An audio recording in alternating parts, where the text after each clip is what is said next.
Welcome friends. इससे पिछले video में हमने जान लिया था कि कहाँ पर एटीपी बनता है, एनएडीपीएच कैसे बनता है, ये सभी तो जान लिए थे कहाँ पर और कैसे बनता है। लेकिन आज हम जानेंगे कि एटीपी और एनएडीपीएच का क्या यूज है और कहाँ पर इसका यूज होता है। तो वही आज का हमारा टॉपिक है कि where are the ATP and NADP used. तो आज हम केवल यहाँ पर पढ़ेंगे, देखेंगे तो ये भी आगे जानेंगे, लेकिन खास कर तो पहले जान लेते हैं इसमें क्या लिखा हुआ है। तो the product of light reaction are, light reaction का प्रोडक्ट क्या है, तो वह है ATP, H plus and oxygen. ये लाइट रिएक्शन का एक तरीका से प्रोडक्ट है। Of these oxygen diffuse out of chromoplast, और जो देखते हैं यह oxygen diffuse out of the chloroplast, while oxygen वह बाहर तो खैर आ जाता है। जैसे लाइट रिएक्शन जो होता है किसी प्लांट में, तो ऑक्सीजन जानते हो, ऑक्सीजन प्लांट हमें देते हैं तो ऑक्सीजन बाहर आ जाता है। फिर उसके बाद है वाइल एटीपी एंड एनएडीपी, बाद बाकी जो एटीपी और एनएडीपी बनता है, these are used to drive in process leading to the synthesis of food. और जो उसके अंदर एनएडीपीएच या एटीपी बनता है उसका यूज हो जाता है synthesis of food more accurately, जैसे शुगर हो गया। This is the biosynthetic phase that is dark reaction of photosynthesis. और इसका यूज हो जाता है एटीपी या एनएडीपीएच बनता है, उसका यूज हो जाता है डार्क रिएक्शन में। डार्क रिएक्शन क्या करता है, तो डार्क रिएक्शन एटीपी और एनएडीपी प्लस जो एच प्लस आयन होता है उसका यूज करता है शुगर बनाने के लिए, फूड बनाने के लिए, चाहे और सारा जो रिस्पायरेशन के प्रोसेस सभी के लिए यूज एटीपी और एनएडीपीएच के द्वारा प्लांट में होता है। Immediately after light becomes unavailable, जब तुरंत ही जब लाइट रिएक्शन का प्रोसेस जब समाप्त होता है, मतलब लाइट एक तरीके से जिस समय कमी होता है, the biosynthetic process continue for some time, और कुछ समय के लिए वह बायोसिंथेटिक फेज जो डार्क रिएक्शन है वह शुरू हो जाता है for some time and then stops, और वह रुक जाता है। If them light made available, जब लाइट अगर शुरू हो जाता है द सिंथेसिस स्टार्ट्स अगेन, फिर से जो एटीपी सिंथेसिस ये सभी स्टार्ट होने लगता है। द बायोसिंथेटिक फेज जिसको डार्क रिएक्शन भी कहते हैं, वही the biosynthetic phase does not directly depend on presence of light. यहाँ पर करा है कि जो डार्क रिएक्शन है वह डायरेक्टली डिपेंड नहीं है कि लाइट आएगा और हम उस लाइट का यूज करेंगे, तो इस प्रकार से डिपेंड नहीं है, बल्कि जो लाइट रिएक्शन का प्रोडक्ट होता है उस पर निर्भर है। तो वही लिख रहा है कि the biosynthetic does not directly depend on presence of light but is dependent on the product of light reaction, that is जैसे हो गया ATP NADP H plus, thus calling the biosynthetic phase as dark reaction is मिजनोमर, जिसके कारण ये मतलब उसके बिना यह नहीं रह सकता है। इसीलिए यहाँ पर है बायोसिंथेटिक फेज वह लाइट रिएक्शन के उस पर निर्भर है।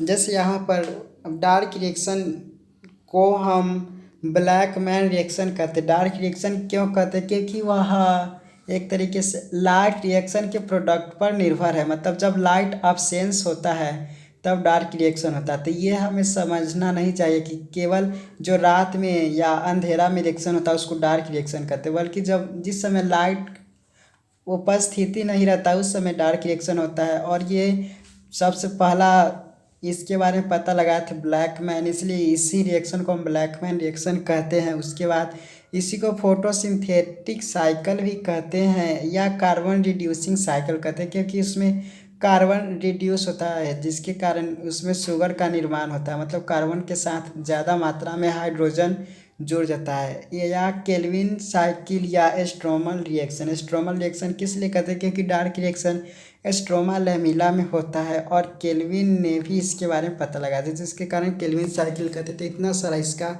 नाम है। दिस इज प्योरली, जो डार्क रिएक्शन के बारे में लिखा हुआ है कि this is purely enzymatic reaction and slower reaction. जो डार्क रिएक्शन है वह लाइट रिएक्शन के प्रोडक्ट पर तो डिपेंडेंट है ही, साथ में एंजाइम की मदद से इसमें होता है। एंड यह स्लो रिएक्शन भी है, बहुत धीरे धीरे रिएक्शन होता है। This reaction first establish by Blackman, मतलब सबसे पहला स्थापित किया गया था ब्लैकमैन साइंटिस्ट के द्वारा। एंड डिटेल स्टडी इसके बारे में किए थे केल्विन बेंसन ने, तो इसलिए इसको ब्लैकमैन रिएक्शन भी कहते हैं या केल्विन साइकिल भी कहते हैं। तो क्योंकि पहले इसके बारे में इस्टेब्लिश किया था ब्लैकमैन ने और इसके बारे में डिटेल स्टडी किए थे केल्विन साइकिल ने, इसीलिए नाम पड़ गया। कार्बन फिक्सेशन इन प्लांट या dark reaction takes place by different method. Carbon का जो फॉर्मेशन होता है वह अलग अलग तरीके के मेथड से होता है, तो वही मेथड के बारे में हम जानेंगे। तो वह 3 मेथड से कार्बन का फिक्सेशन होता है, कार्बन का यूज होता है, या जो लाइट रिएक्शन का प्रोडक्ट है उसका यूज होता है, तो वह होता है केल्विन साइकिल में, जिसको C3 साइकिल भी कहते हैं। उसके बाद हैच स्लैग पाथवे, जिसको C4 साइकिल भी कहते हैं। उसके बाद कैम पाथवे, जिसको C2 पाथवे कहते हैं, मतलब कार्बन 2 साइकिल। तो हम सबसे पहले यहाँ पर है केल्विन साइकिल, तो हम केल्विन साइकिल के बारे में हम सबसे पहले जानेंगे। तो केल्विन साइकिल में देखेंगे तो केल्विन साइकिल को हम C3 साइकिल भी कहते हैं, या इसको हम बेंसन साइकिल भी हम कहते हैं। तो इसमें क्या होता है, तो जो यूज होता है उसका इस प्रकार से होता है। सबसे पहले देखेंगे तो प्रोसेस कौन सा होता है, तो ये 3 मतलब C3 साइकिल है, तो इसमें 3 प्रोसेस होता है। एक कार्बोक्सिलेशन सबसे फर्स्ट है, फिर सेकेंड में रिडक्शन होता है, उसके बाद थर्ड में रीजेनरेशन होता है ATP का। तो किस प्रकार से होता है, तो सबसे पहले यहाँ पर हम ये जान लेते हैं कार्बोक्सिलेशन कब होता है। कार्बोक्सिलेशन हम जानते हैं कि यह ATP से एटमॉस्फेयर से कौन सी आता है, CO2 आता है, और प्लांट जड़ के माध्यम से तो वो वाटर प्राप्त कर ही लेता है। तो यानी कि जब ये दोनों रिएक्शन होता है तो यहाँ पर कार्बोक्सिलेशन का प्रोसेस होता है। इसके बारे में अब अभी विस्तार से जानेंगे। कार्बोक्सिलेशन प्रोसेस होने के जस्ट उसके बाद यहाँ पर देखेंगे तो ये प्रोडक्ट बनता है 3 फॉस्फोग्लाइसरेट, मतलब फॉस्फोग्लाइसरेट जो बनता है वह 3 कार्बन वाला होता है। तो इसलिए इसको क्योंकि फर्स्ट स्टेबल प्रोडक्ट देखेंगे तो C3 साइकिल का होता है, मतलब 3 कार्बन वाला होता है, इसी के कारण इसको C3 साइकिल कहते हैं। उसके बाद देखेंगे 4C, मतलब C4 साइकिल में देखेंगे तो फर्स्ट प्रोडक्ट 4C साइकिल वाला का होगा। उसके बाद C2 या कैम पाथवे में देखेंगे तो फर्स्ट प्रोडक्ट 2 कार्बन वाला का होगा। तो वही यानी कि 3 फॉस्फोग्लिसरेट यहाँ पर बना, यह 3 कार्बन वाला, इसलिए इसको C3 साइकिल कहते हैं। तो यही पर यहाँ पर बनता है। कार्बोक्सिलेशन प्रोसेस हो जाने के बाद 3 फॉस्फोग्लिसरेट बनता है, और जब 3 फॉस्फोग्लिसरेट बनता है तो इसका रिडक्शन होता है, तो ATP प्लस NADH से यह ADP बन जाता है और NADP बनता है। ये नॉर्मली सिंपल बात भी है कि जो ATP जानते हैं, क्योंकि यह डार्क रिएक्शन में शामिल है C3 साइकिल, तो ATP आता है लाइट रिएक्शन से। तो जब कार्बोक्सिलेशन, मतलब कार्बोक्सिलेशन में 3 फॉस्फोग्लिसरेट जब बना देता है तो जिसके कारण उसका एक जो मतलब ATP समाप्त होता है, ख़त्म होता है, तो वह ADP में कन्वर्ट हो जाता है और साथ में NADP भी बना लेता है, और यह PI मतलब इनऑर्गेनिक फॉस्फेट जो कि एनर्जी के रूप में यह खर्च हो जाता है। तो वही कार्बोक्सिलेशन के बाद 3 फॉस्फोग्लिसरेट बनता है, तो 3 फॉस्फोग्लिसरेट के बाद रिडक्शन प्रोसेस होता है, तो वही ATP से कन्वर्ट हो जाता है ADP में, और PI यह निकल जाता है बाहर और NADP बना लेता है। उसका रिडक्शन जब 3 फॉस्फोग्लिसरेट का हो जाने के बाद यहाँ पर बन जाता है ट्राई फॉस्फेट। यहाँ पर सेकेंड प्रोसेस में क्या, सेकेंड स्टेप को हम रिडक्शन स्टेप कहते हैं। जो यहाँ पर बता रहे वही आगे हम जानेंगे कि कौन कौन से प्रोसेस है। तो जब रिडक्शन होता है 3 फॉस्फोग्लिसरेट का तो ट्राइओज फॉस्फेट बना देता है। ट्राइओज फॉस्फेट में जैसे शामिल है सुक्रोज एस्टार। C3 साइकिल ये बनाता है रिडक्शन होकर जो कार्बोक्सिलेशन, सबसे पहले कार्बोक्सिलेशन होता है, उसके बाद 3 फॉस्फोग्लिसरेट का निर्माण होता था, 3 फॉस्फोग्लिसरेट का रिडक्शन होता है, तो ATP जो टूटकर ADP बनता है और उसके साथ ही वह ट्रायोज फॉस्फेट बना देता है, जैसे सुक्रोज हो गया, स्टार्च हो गया। उसके बाद यहाँ पर देखेंगे जो ट्रायोज फॉस्फेट है, तो जो ही ATP यहाँ पर बना रहता है तो वह फिर ATP से रीजनरेशन कर देता है ADP का। तो इस प्रकार से यहाँ ATP का यूज होता है यहाँ पर, और फिर यह रीजनरेशन होकर बना लेता है राइबोलोज 1,5-20 फॉस्फेट। तो ये सभी प्रोडक्ट है, और ये तीनों स्टेप के बारे में लगभग हम बातें जान चुके हैं। अब इसी का हम थ्योरी के बारे में हम यहाँ पर जानेंगे। तो यहाँ पर सबसे पहला प्रोसेस में क्या है, the Calvin cycle proceed in 3 stage, 3 stage में यह साइकिल पूरा होता है। तो यहाँ पर सबसे पहला देखे थे कार्बोक्सिलेशन। तो कार्बोक्सिलेशन में है during which CO2 combines with राइबोलोज 1,20 phosphate. जब बाईफॉस्फेट, यहाँ पर ये वाला पॉइंट है, CO2 जब कंबाइन करता है ये राइबोलोज 1,5 बाईफॉस्फेट और इधर से CO2 आता है, ये दोनों जब कंबाइन होता है तो यहाँ पर कार्बोक्सिलेशन होता है। वाटर भी कुछ ना कुछ तो रोल करता है, लेकिन खासकर देखेंगे तो यहाँ पर राइबोलोज 1 बाईफॉस्फेट से कंबाइन होता है CO2, तो कार्बोक्सिलेशन होता है। तो कार्बोक्सिलेशन का बेसिक जान लिए। उसके बाद आगे यहाँ पर है सेकेंड में reduction. Reduction during which carbohydrate is formed, क्योंकि कार्बोहाइड्रेट देखेंगे जैसे हो गया सुक्रोज या ऊपर के पार्ट में और है स्टार्च, तो ये सभी कार्बोहाइड्रेट है। तो जब इसका निर्माण होते रहता है, जब इसका फॉर्मेशन होते रहता है, तो the expensive of photochemical made, और जिसके कारण उसमें एनर्जी की ज़रूरत पड़ता है, तो वही ATP एंड NADPH यह यूज हो जाता है, तो वही है, खर्च हो जाता है। उसके बाद है थर्ड में रीजनरेशन। रीजनरेशन में देखेंगे तो during which the CO2 acceptor राइबोलोज 1 biphosphate is form again, यह फिर से बन जाता है। जो राइबोलोज 1 बाईफॉस्फेट का यूज हुआ था तो ये फिर से बन जाता है। तो इस प्रकार से यह साइकिल चलते रहता है, तो इसलिए यानी कि इसका नाम C3 साइकिल दिया गया है, क्योंकि 3 स्टेप में होता है और पहला इसका स्टेबल प्रोडक्ट भी 3 कार्बन वाला है, इसीलिए। उसका जो ऊपर देखे थे उसी को यहाँ पर डायग्राम से कुछ और तरीके से बताया गया हुआ है, जिसको ग्लाइकोलिटिक या reversal reaction of Calvin cycle कहते हैं। ये रिएक्शन बस उसी प्रकार से दिया हुआ है, जैसे जो देखे थे राइबोलोज 1 बाईफॉस्फेट में देखेंगे तो यह 6 कार्बन वाला होता है, और ये 6 CO2 से जुड़कर ये मतलब फॉस्फोग्लिसरिक एसिड बना लेता है, फिर यानी कि ATP से वह ADP फॉर्मेशन हो जाता है, और वह ADP के फॉर्मेशन होने के बाद फॉस्फोग्लिसरिक एसिड तो रहता ही है, तो इससे क्या बना देता है यह, क्योंकि रिडक्शन हो जाता है। तो अभी तक तो खैर ये फॉस्फोग्लिसरेल्डिहाइड्स ही होता है, बेसिक वहाँ पर शॉर्टकट लिखा था, और वही ये मतलब 1 हेक्सोज मॉलिक्यूल बना लेता है, फिर राइबोलोज 1 बाईफॉस्फेट का निर्माण कर देता है। उसके बाद ऊपर देखेंगे तो ये इस प्रकार से चक्र चलते रहता है। तो ये कुछ थोड़ा और विस्तार से किया हुआ है, लेकिन इसको उतना ज़्यादा ध्यान नहीं देना, बस इम्पोर्टेंट ये है और ये किस प्रकार से। अब उसी के बारे में जो जाने हैं, अब उसी के बारे में यहाँ पर क्या लिखा हुआ है वो जानते। इन द केल्विन साइकिल, जो केल्विन साइकिल जाने वहाँ पर क्या क्या यूज हुआ है ये इम्पोर्टेंट, जो रिजल्ट है यही इम्पोर्टेंट है।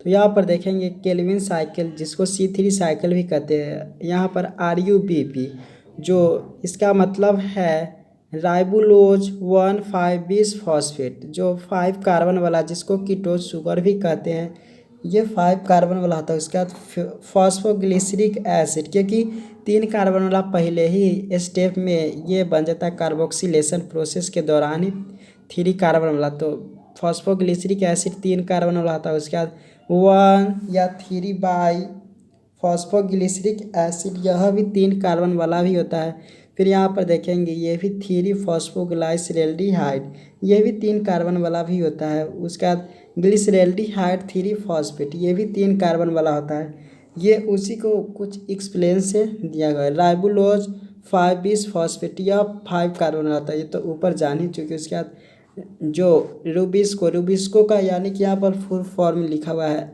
मतलब या RUBP का मतलब तो जानते हैं राइबोलोज 20 फॉस्फेट RUBP हो गया, और C का मतलब हो गया कार्बोक्सिलेज, O का मतलब हो गया ऑक्सीजनेज।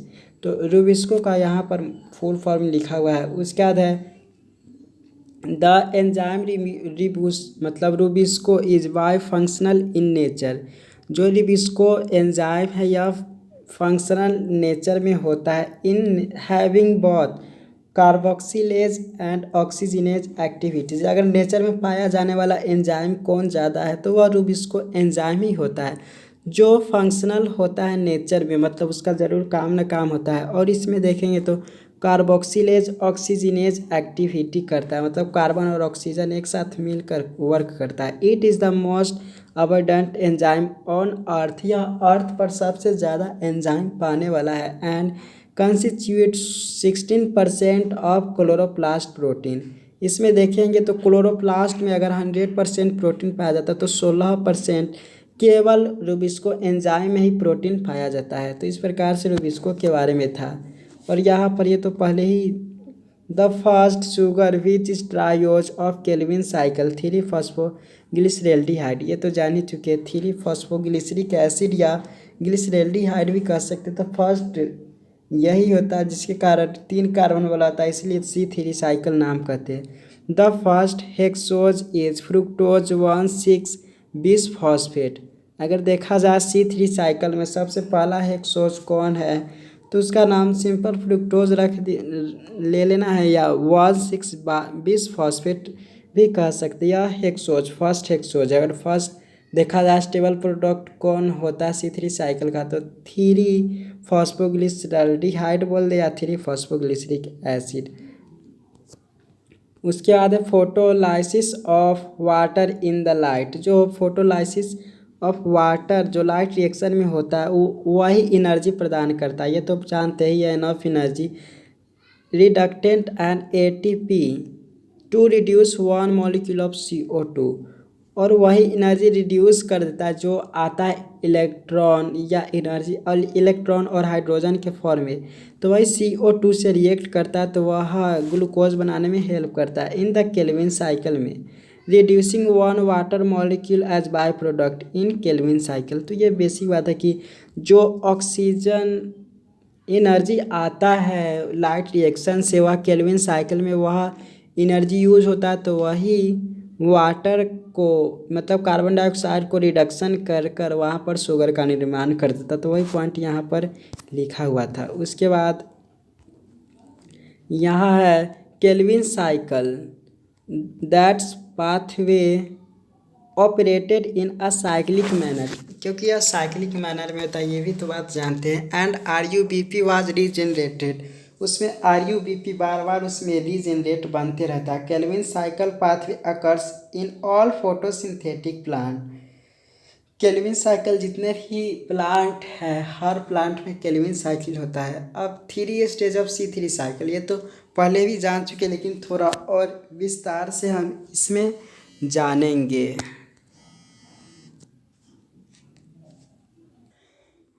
सबसे पहला स्टेप है कार्बोक्सिलेशन, तो ये तो जान ही चुके हैं, बस एक बार ऐसे ही रीडिंग दे देना है। तो यहाँ पर है it is a fixation of CO2 into a stable organic intermediate. It is most crucial step in Calvin cycle. ये पॉइंट याद रखना, क्रूशियल स्टेप यह केल्विन साइकिल का माना जाता है। ये क्यों माना जाता है? क्योंकि Calvin cycle CO2 utilised for the carboxylation of RUBP।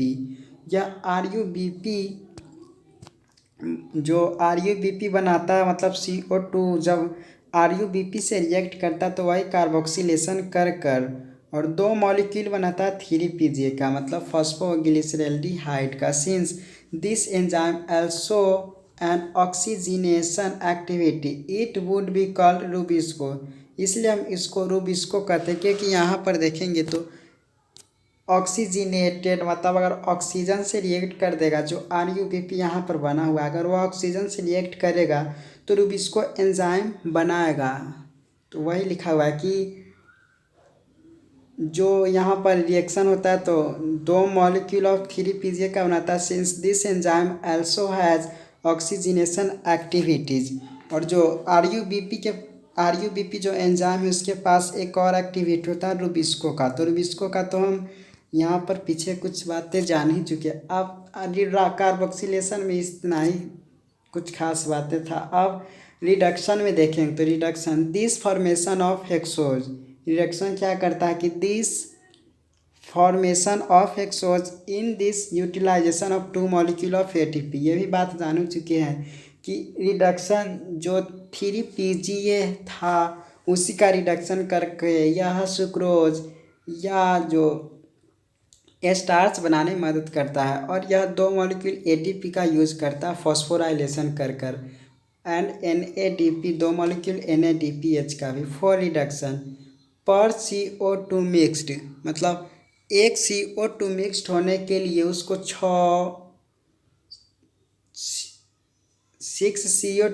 6 बार वह जा होता है, तब वहाँ पर देखेंगे तो वह निर्माण करता है हेक्सोज का, required for the removal of 1 molecule of hexose from the pathway. मतलब 6 CO2 6 टर्न होता है तब हेक्सोज का निर्माण वह करता है और वह बाहर करने में मदद करता है।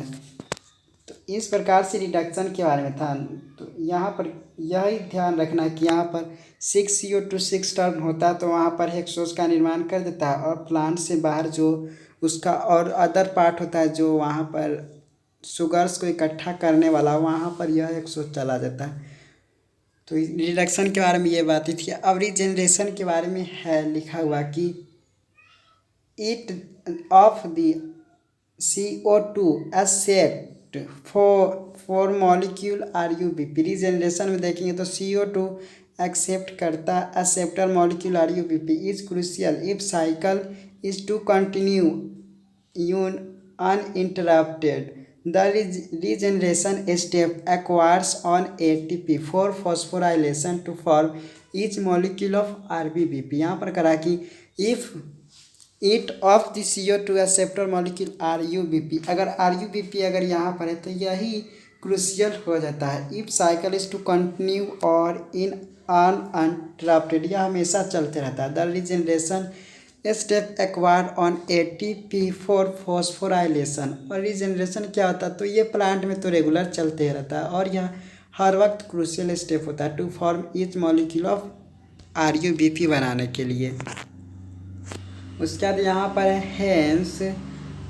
अब उसी का एक तरीके से सारांश के रूप में है जो C3 साइकिल है। Hence for every CO2 molecule entering the Calvin cycle, मतलब प्रत्येक CO2 मॉलिक्यूल को इंटर करने के लिए in Calvin cycle 3 ATP and 2 NADPH plus are required. तो ये ध्यान रखना, CO2 मॉलिक्यूल जानते एटमॉस्फेयर में होता है, जब वह थालाक्वाड मेम्ब्रेन में आना चाहता है वही CO2, तो उसके लिए 3 ATP तैयार होना चाहिए और 2 NADPH तैयार होना चाहिए। It cyclic phosphorylation takes place, ये सभी साइक्लिक फॉस्फोराइलेशन करने में मदद करता है to make 1 molecule of hexose, और ये एक मॉलिक्यूल हेक्सोज बनाता है। Turn the cycle are required so according to requirement.